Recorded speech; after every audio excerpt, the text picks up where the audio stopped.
তুমি কে আমি কে, রাজাকার রাজাকার স্লোগানে মুখরিত সাদুল্লাপুর।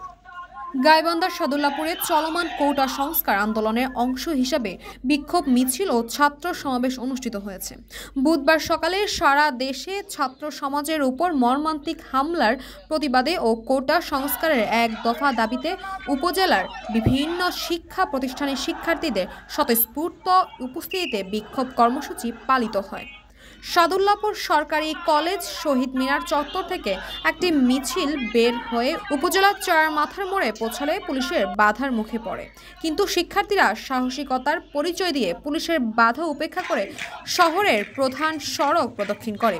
মিছিল শেষে আন্দোলনরত শিক্ষার্থীরা শহরের চার মাথা মোড়ে অবস্থান নেয়। এ সময় শিক্ষার্থীদের মধ্য থেকে এক দফা দাবি বাস্তবায়ন ও ছাত্র সমাজের উপর হামলার যথাযথ বিচার দাবি করে অনেকেই বক্তব্য রাখেন। পরে চলমান আন্দোলনে নিহত শিক্ষার্থীদের দুপুর 2টায় গায়েবী জানাজার প্রস্তুতির জন্য পুনরায় সরকারি কলেজ শহীদ মিনার চত্বরে অবস্থান নেয়।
তাসপিয়া তাবাসসুম, এই সময়।